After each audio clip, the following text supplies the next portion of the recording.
Suffering a wrestling hangover from last week's epic, the boys continue to bring on the star power. Put on your sunglasses and shiny jacket because we're going prime time. SCWPro star James Thomas joins the guys on the show today, and as always, we're talking wrestling. You can catch Card Subject to Change on the For Frequency's Sake Podcast Network. Nick, take it away.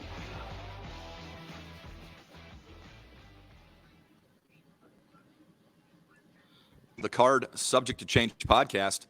I am always alongside the Wizard CZ and Stripes Chris Angle. Gentlemen, good evening. How are you? What's up? Great.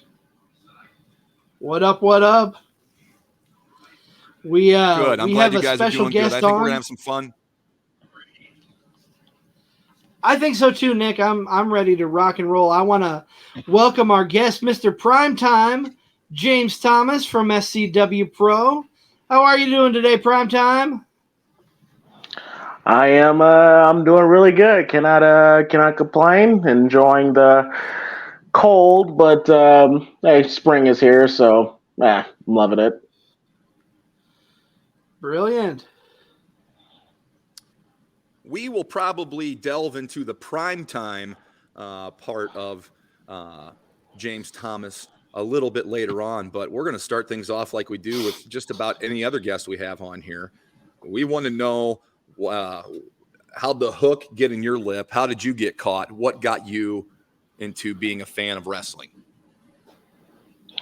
Oh man, it's actually kind of funny because I wasn't a wrestling fan initially. I first dabbled into it when I was about maybe like 5-6 years old. At that time, I was all about, Disney Channel, Nickelodeon, all that stuff. And my brother would come into my room and would turn on Monday Night Raw and all that stuff. And I would get angry because I'm like, I want to watch, SpongeBob and all that stuff. So it wasn't my first interaction with wrestling was my father used to work for WGN. And he was able to get tickets to the local wrestling shows in Chicago. So Judgment Day 1998 was my first introduction to the wrestling world. And I thought it was cool, for the most part. Undertaker's entrance, which is on YouTube, I thought was the coolest entrance of all time. So I had that little, dabbled in that. But it wasn't until 1999, pretty much a year later. Excuse me, sorry. Wasn't until you're fine. It was Friday night. I'll never forget this. It was a Friday night. And back at those times when I was that young, staying up past 9 was like a big deal. So, so it was prime time. I'm almost 43, and staying up past 9 is a big deal. It still is. Yeah. Sorry, go ahead. I hear you. So it was really weird because we did not have UPN here in Davenport. SmackDown would air on Thursdays, but for some strange reason, they would always air SmackDown Fridays at like 10:30 p.m., super late at night. Yeah, so it was weird. Yeah, it was really weird. I never understood that. So one night, Friday night, I'm just flipping through the channels, trying to find something interesting, and I find SmackDown. And the match particularly I found, it was a squash match between Triple H and Al Snow. And I thought Triple H was cool looking before I found out he was a heel and a jerk. And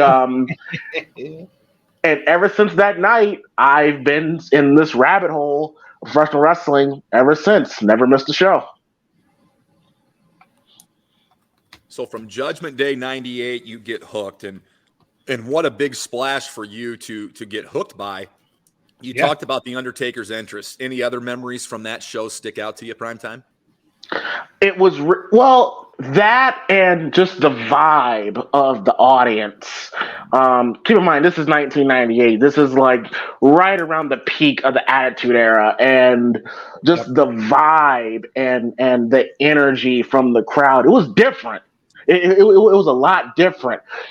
Definitely little rowdy at times, but just the vibe and the energy is what really was interesting to me. Like every single match on that card, people were going crazy over.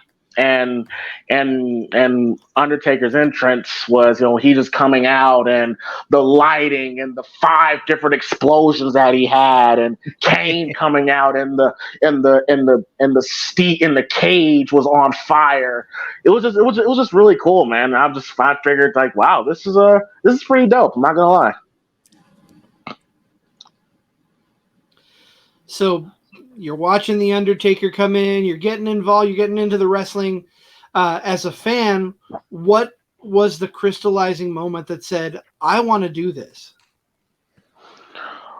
Well, I've always been a fan of, just peeling the curtain back. I mean, about this thing called professional wrestling. I've always been a fan of acting. I've always... I grew up as I have brothers and sisters, but most of the time I kind of spend a lot of time by myself. But I always collected wrestling DVDs. And a lot of the time I was by myself, I would always watch the pay-per-views of the DVDs. And I was always act out certain situations. Kind of like, how would I react if this happened to me? Or how would I react if I was going one-on-one with The Undertaker or something like that? And I was just kind of doing that, and I never really thought wrestling would be possible for me, because at the time I didn't really know what to look for at that point. But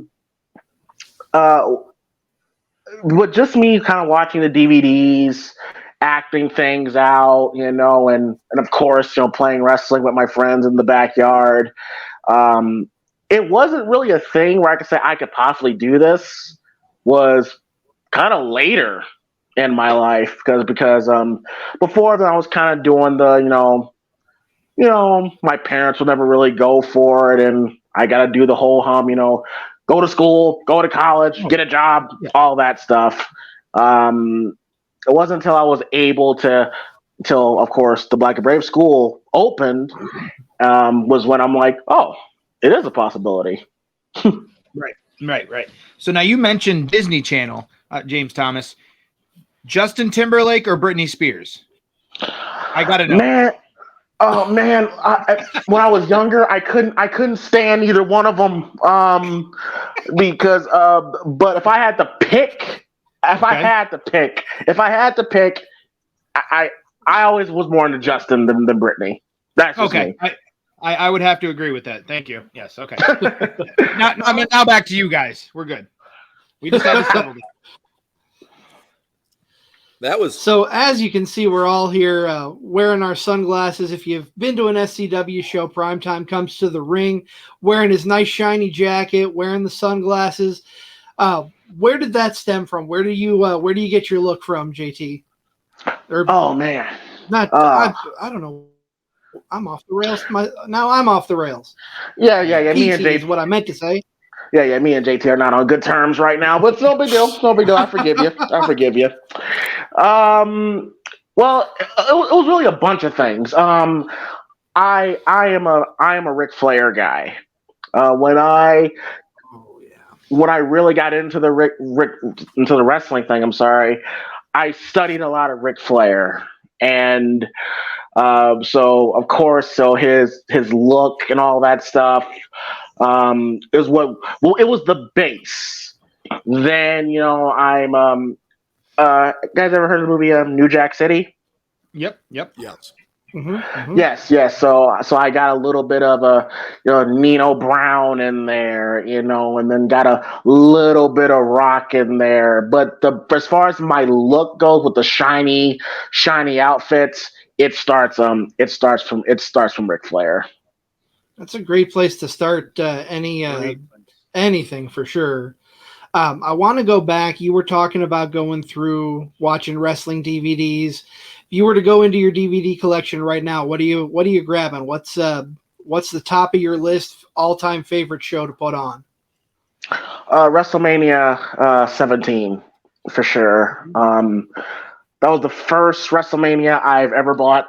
Well, I'm sorry, my parents let me watch on pay-per-view. And even though the show is just about perfect, I still feel the Austin heel turn was a mistake. But if I had to pick a show, it would definitely be that for sure. Definitely one of my favorites, and I think everybody but Steve Austin would agree with you at the time. But I think even Steve Austin would agree with you now. Mistake to turn him. Definitely feel that one. Yeah, especially considering that he was still white hot. It just and the team with McMahon, it just feels like that whole 2 years leading up to that was all a lie, you know? Mm-hmm, mm-hmm. Yeah. You're not alone in feeling that. I think I think you voice your opinions, Primetime, are definitely shared by those here with us on that angle. For sure. It's frustrating, but we can't control everything as wrestling fans, and I think that's what frustrates us, right? Oh yeah.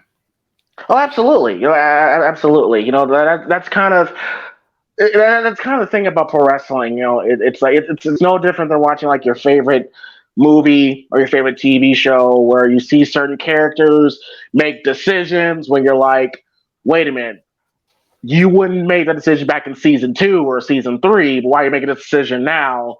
And it just kind of just goes like, guys, what are we doing here? You know, like what are we doing now? Well, that's the thing I think everybody loves about professional wrestling, that our fans, you know, they can sit there and armchair quarterback, you know, they can make up their own, you know, kind of stories, and, you know, and that's the thing that's, I think the difference of professional wrestling and sports, you know, sports fans. They can sit there and armchair quarterback a little more than sports fans. As sports fans, you can just sit there and say, oh, I'd put this guy in, blah, blah, blah, blah. As professional wrestling fans, you can stories, you know, matches, all that kind of stuff, promos, and it's just something for everybody. Like, you know, it's a buffet, shall I say? Agreed. And what I do, like, it's very interesting because, like, especially since I've been in this business, because I've been a fan for so long. I used to look at wrestling a certain way, but now that I'm in it now, I look at it a completely different way.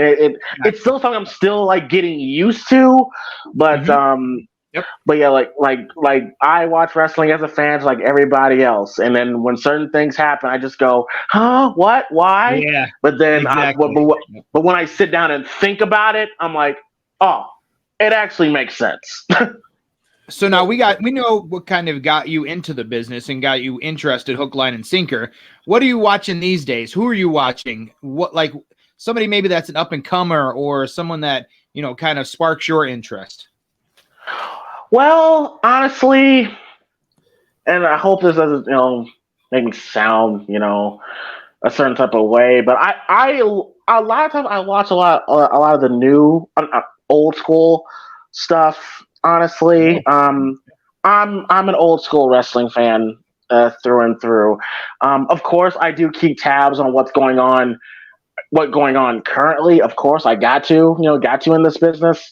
But whenever I come home after working out or anything, a lot of times I'm either playing video games or I'm going on YouTube or Peacock and I'm looking up old school, you know, AWA or NWA or old school, you know, Mid-South, you know, like those are the stuff that I'm more interested in when it comes to professional wrestling, because I'm like, why not look at what something that worked back then and what can I do to bring it into this new generation? Of course, modernize it a little bit. Okay, let me let's let's take that and roll with it here. So who do you look at as your inspiration, your motivation when you're taking what you're watching into the ring? Oh, of course, like I said, the Ric Flair. One person I feel does not get the credit that he deserves. Tully Blanchard. I thought Tully Blanchard was a really good. Or you could say out of all everybody in the Four Horsemen, he was the one that people really hated the most because Flair had a coolness about him. Arn and Ole, they were the tough guys. Tully was the one that made you go, man, I really want to punch him in the face. Tully was good looking and kind of a sassy badass. Yes, yeah, exactly. Exactly. And so I watch, I study Tully a lot. Another person that I actually like to study, of course, is Jake Roberts, for sure. Another guy I feel don't get the credit he deserves. And then another person, and Raven. Yes. Okay. Raven yeah. is excellent. Have you got a chance to listen to the Raven podcast at all? Not his podcast, but I have. You definitely need to. Yeah, I have checked out his Secrets of the Ring playlist that's on YouTube. I've studied those. I've listened to those so many times, and I feel like I've learned a lot just by listening to those tapes, and I just try to take that and apply it to the ring as much as possible. Yeah. So I kind of want to go back in time a little bit here. When I first encountered you here in SCW, you were with Sensei Bach, kind of doing a funny bit there, a lot of fun. Talk to us about that time when you're first starting out and you're paired with Bach. What was that like? How did you build that character, and how did you feel about, basically have something that lifts everybody up, in my opinion? Well, at that particular time, I was, of course, I was young, and I was just wanted a reason to get on the show, and I was presented the idea of linking with Bach, and of course I was all for it. Like, I'm the type of person that give me something, I will try my best to make it work. And once I learned I was going to be with Bach, because before Bach had somebody else, so his name was Mike Heights, and I was studying that situation. I'm thinking, okay, what can I do to make myself different from Mike? And so I got the character, I got the gimmick, and so I was watching. One of my favorite TV shows is Martin, and one of the characters he used to do is Dragonfly Jones, and I would used to study that, and then I'd be like, okay, I'll try to basically be that, and I did it. It quickly got over with the crowd, and Adam Bach, I'm sorry, Bach was so helpful during that whole process. Always give me advice, always give me pointers, what to do and what not to do. I will say that that Bach was definitely a pivotal point on getting my jump start into this business for sure. So I have to ask, you posted a picture earlier today, back from that time era where you're in the karate outfit, you're getting your face punched out by the one called Manders, friend of the podcast. Talk about that for a little bit. Well, it was a match against Manders, and it was a really short match, but I was like, okay, I got to make this memorable some way, shape, or form. So he's beating me up, and then he gives me a forearm, and I just leaned back and just fell. And credit to our cameraman, got the perfect shot of my face and my lean, and the thing just kind of took over from there. And that was my first memorable moment for SCWPro. And for those of you who haven't seen it, I'm going to try and share it after the show. Fantastic image. Just brilliant. It, like you said, it was caught perfectly. I know all three of us saw it, and we're talking about it before we went on the air earlier in the day. So fantastic. Thank you. Now, recently you've been part of a team. I know that team is broken up now, but how do you feel about, like, you're on your own right now, but versus being in part of like a faction or a group? What do you prefer as far as things? Do you work better with other people? Do you work better by yourself? Is it kind of a mix? It's a mix. I could be a team player with anybody, and I can work well. I can work well by myself as well. Doesn't really matter to me. The one thing about being in a faction is that is like I said, the team camaraderie that comes with it, and and it takes a complete team effort for something like that to get over. But then you got the other side where you can work by yourself and you get all the glory, you get all the praise, and either way works with me. And coming out of that, I love your interactions with Rip Studwell. If you didn't go to Epic or you didn't see it yesterday at the fundraiser, go out of your way to try and find some of what Primetime has been doing. I love the interaction, like I said, between the two of you. It's very fun. It's very entertaining. You guys are doing a great job. Thank you. I don't know how lost my much. train of thought. Well, I don't Go know ahead, how much Nick. of that Primetime, how well Ripped. I know you've worked with him in the past, but it just seems like you two, call it professionalism. Maybe it is the perfect mix, but you guys really work well together. Yep. Well, thank you. It's definitely been a blast working with him.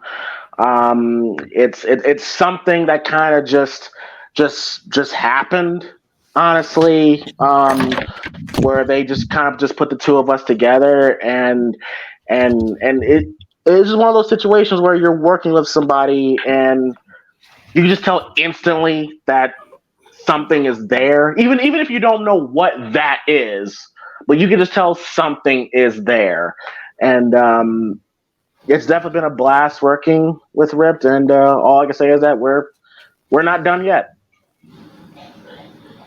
Looking forward to that. You guys have a lot of good chemistry. You do. Of course. Thank you. We try. So coming off of, CZ mentioned last week, as we're recording now, coming off of Epic, what bodes next for Primetime coming out of Epic? What are we to expect from Primetime in SCWPro? Well, even though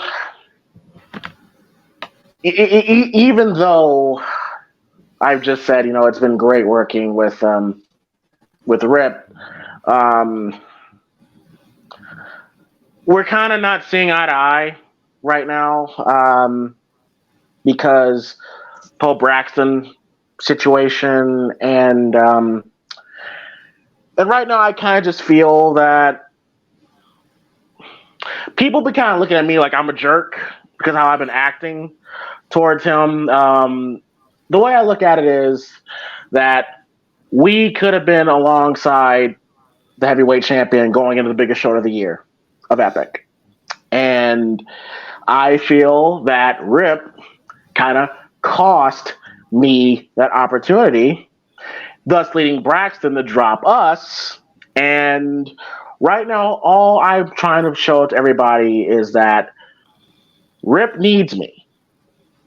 He needs me. And I don't know what I have to do. All I know is every time I'm near Rip, he's costing me the QC Cup twice. Twice now. And I'm telling SCWPro, don't have him near me ever again. But somehow we just happen to find each other. So all I can do right now is keep doing what I need to do, and hopefully Rip is not anywhere near whatever opportunities I have with SCWPro.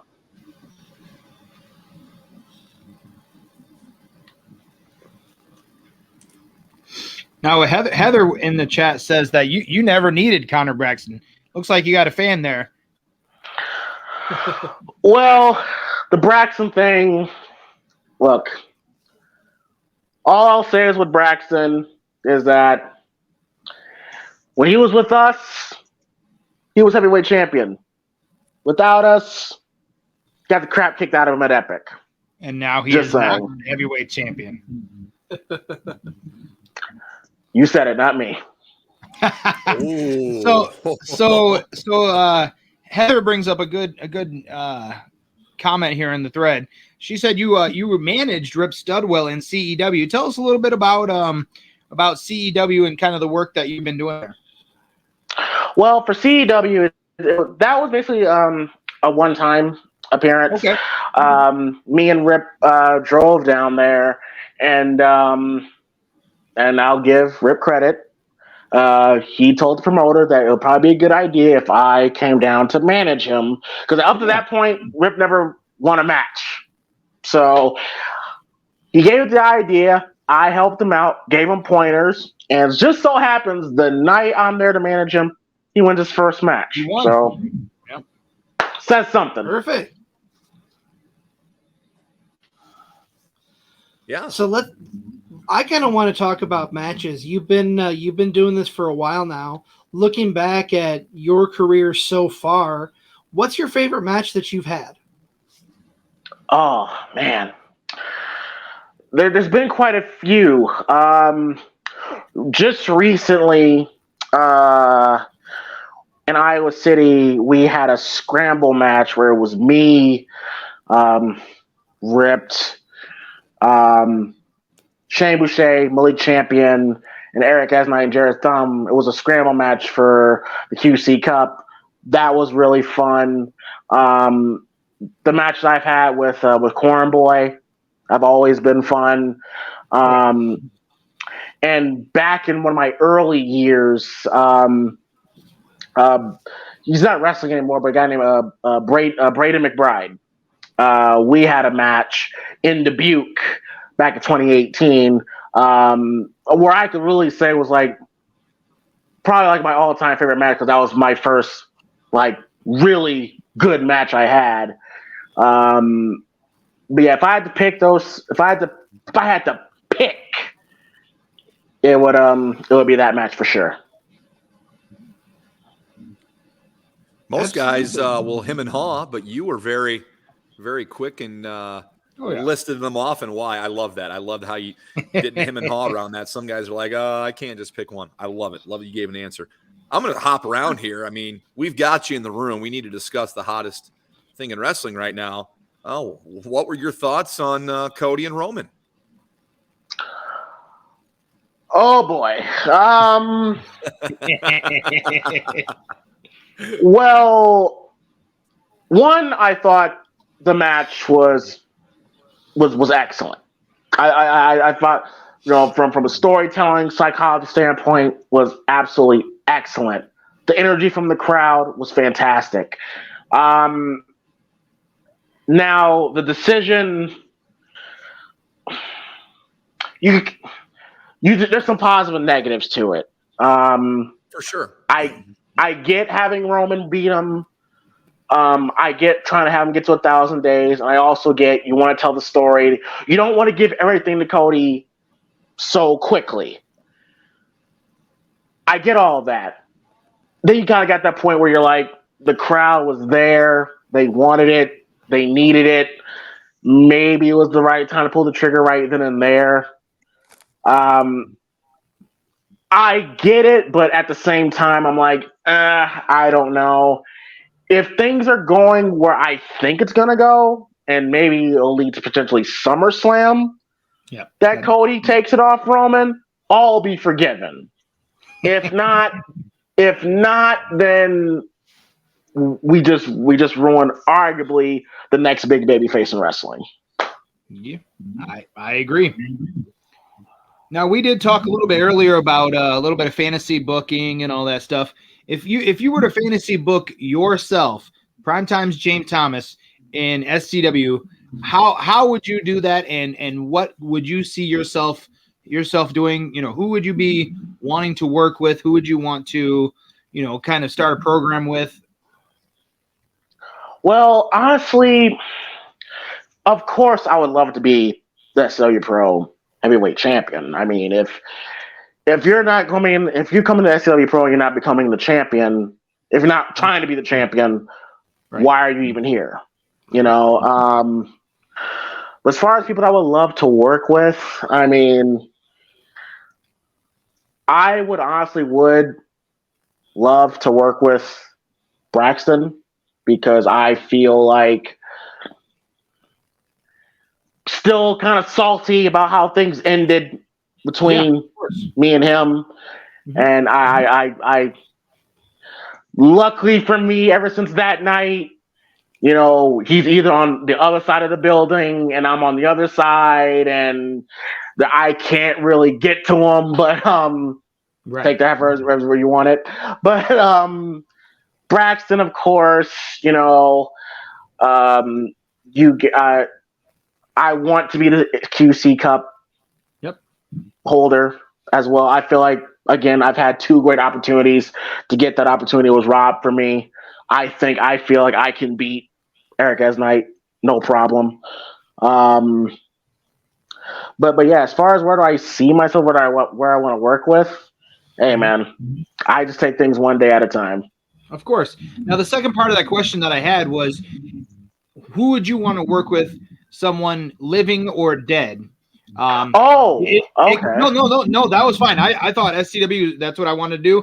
And now let's say living or dead, like a professional, like say WWE, Oh, okay. Well, of course, and you can accuse me of being a suck up whatsoever. I think me and Seth Rollins have a very entertaining feud. Student versus teacher. Exactly. If not Seth Rollins, I would love to work with. If he was still alive, I would love to work with Macho Man. Oh yeah.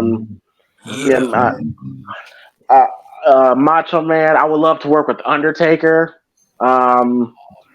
Because a lot of people have always told me that the best thing about me is my reactions to certain situations. I feel like I could really work well with Undertaker. That's a long list, man. That's okay. Undertaker, Macho Man, of course, Austin, and another person I would have loved to work with.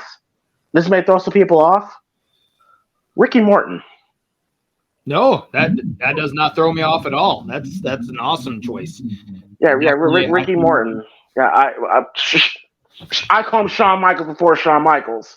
Yeah, and I would definitely love to work with him for sure. Yeah, that is fantastic. SCWPro coming up. Hawkamania is at 31. School's out, I want to believe. Is that the next event on the calendar? Yes, it is. This Saturday. I don't know, prime time, or are we going to see you on the card at that show? I'll definitely be there. I'll definitely be there for sure. Epic just passed, and I kind of like to consider the show after Epic to be like the opening day for after Epic, and I want to go in there. I want to set a good first impression to hopefully potentially get into some greener pastures heading into Epic next year. Kind of like the season premiere almost. Exactly, for sure. It's the season premiere of the new network lineup of Primetime. That's right. Exactly. Oh yeah, for sure. Now I want to ask Primetime. You're in your prime. You're doing a lot of good things. Where do you see yourself? What's the next step? Where is Primetime going to be 5 years from now? Wow, 5 years from now. Well, 5 years from now, hopefully, maybe, of course, it's make it to WWE. Like that's like the big goal there. But 5 years from now, hopefully being able to do this profession well enough that I can support myself, support my family, and have professional wrestling be the only thing I do for a living. Right. Because to me that'll be success for me.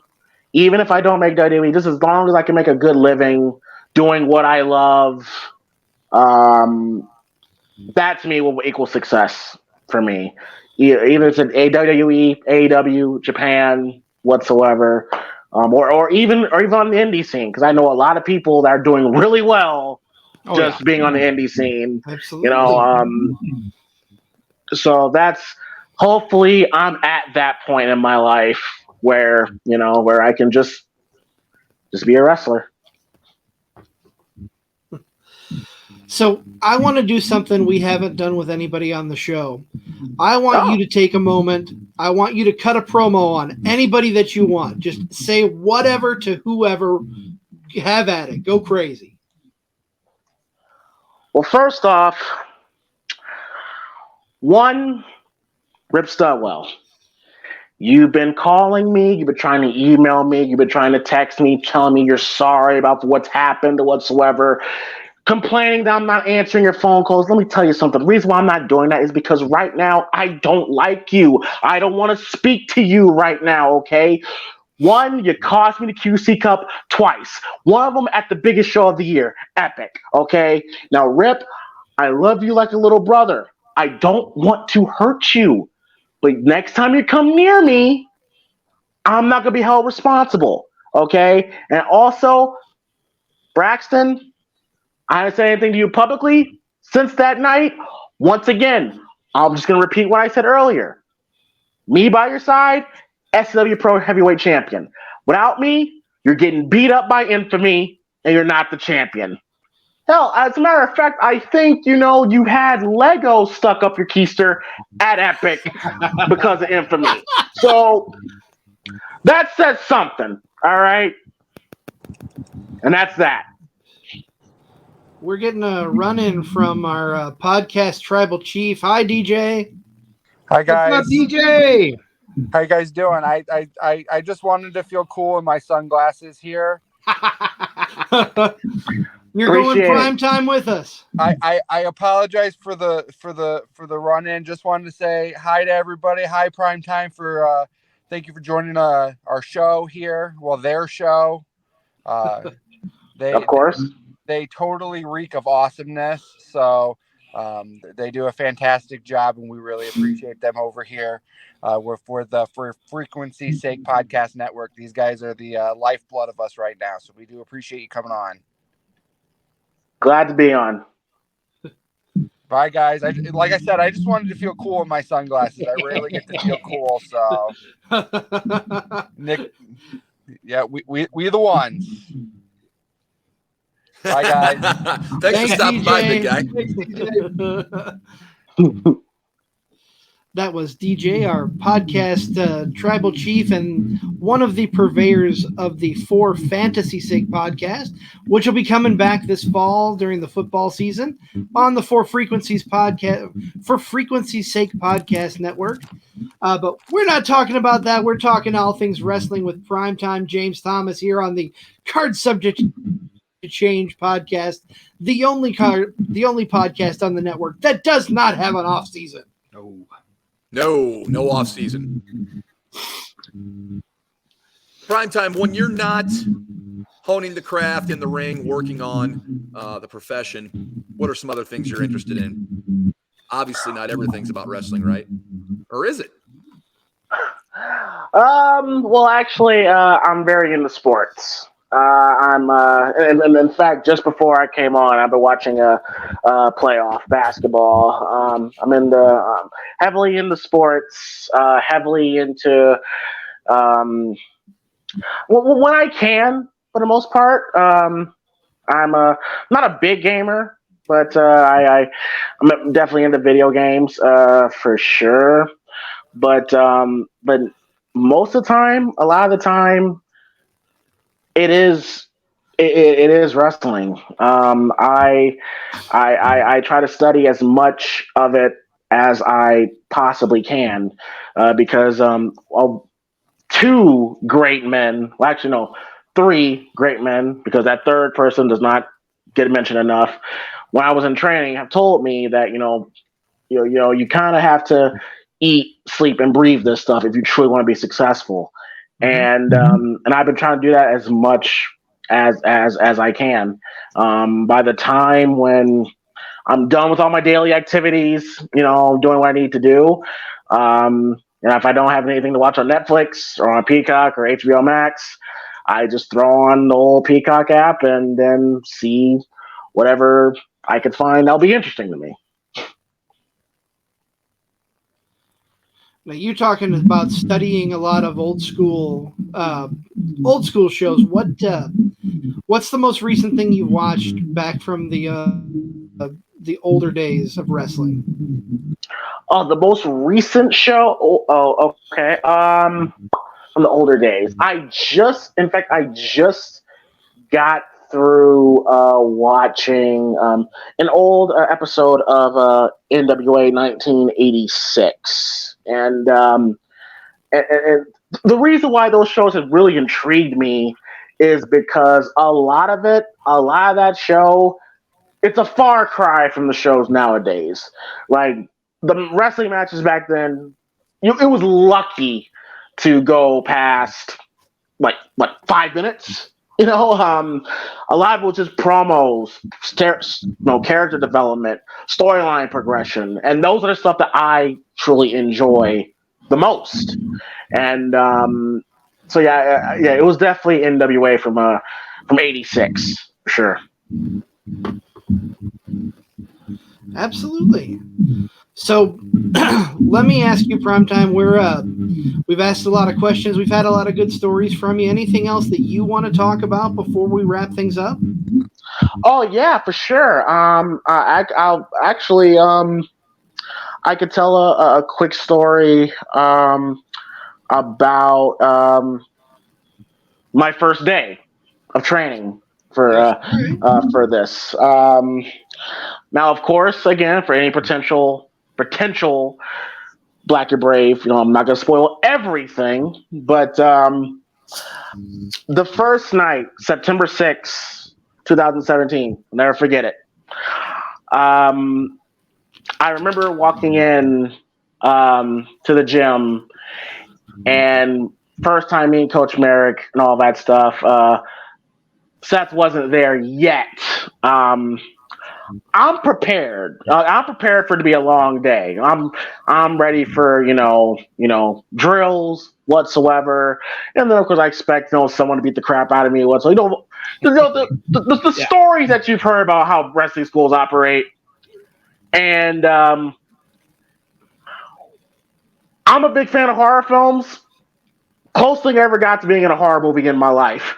It really got to a point where I'm thinking, James, just survive. Just make it through. And it was even scary because, again, Seth was there. And it's really intimidating when you kind of see him at first. After seeing him on TV, you're like, oh, God, Seth Rollins,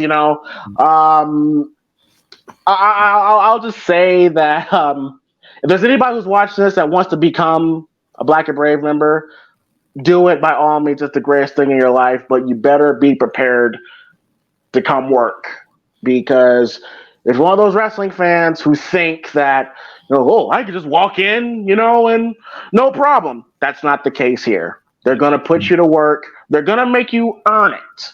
And if you truly want to do this, you're going to have to earn it. And that's what they'll make you do. And it's going to suck. It's going to hurt. You might cry, but in the end, it's all worth it for sure. Care to call out any criers? What happens in the gym stays in the gym. I agree with you, Primetime. That's fair. What happens in those moments stays in those moments for sure. Indeed. Well, we're going to wrap things up for tonight. Primetime, I want to thank you so much for coming on the show. Before we go, DJ popped in. I just got a message from him. Going to read this to promote our other shows here. The For Fantasy's Sake and Educated Ignorance podcasts will be coming at you live Thursday, April 28th from Kavanaugh's Hilltop in Rock Island, bringing you live coverage from the first round of the NFL Draft. Euclid Beverage will be giving away a pellet grill valued at $500 during the live broadcast, and you must be present to win. So go ahead and join DJ, Joe, and the boys at Kavanaugh's in Rock Island for the first round of the NFL Draft. Again, that's Thursday, April 28th. That's right here on the For Frequency's Sake podcast network. But yeah, that's all the plugging that I've got to do. Wanted to make sure I got that out to the world. Prime time. Where can everybody reach you at, and what do you got coming up, real quick? Okay, of course, you can reach me on Twitter at PrimetimeJT93. And, of course, you can find my wrestling channel at Primetime James Thomas on YouTube. And you can catch me at SCWPro Wildwood this Saturday night. And, just follow me on those platforms. I'll keep y'all updated and posted. Boom. Thank you so much for coming on the show, Primetime. You have been fantastic. Just going to throw this out there next week. We are gearing up for the honorable birthday. Nick's birthday is on the 29th of April, I believe. Correct, Nick? Yeah, that's correct. And in honor of the birthday boy, we are going to be reviewing... Well, Nick, I'm going to let you tell it. It's your show. Go ahead. Spill the beans. It's the gift that keeps on giving. Next week, if you want to, watch it during the week and follow along with us as we review it, we will be watching AWA and WCCW's Super Clash 3. The big main event from that was Lawler and Kerry Von Erich. There's a big story behind that. There's a story behind that show as well, but it's a dandy. It's one of my all-time favorites. For better or for worse, it's one of my all-time favorite shows to watch. Tune in next week. That is Super Clash 3 coming to you live next Sunday or Monday, whenever we have time to get on the call. That does it for this round of Cards Subject to Change. We're tapping out. We'll see you next week.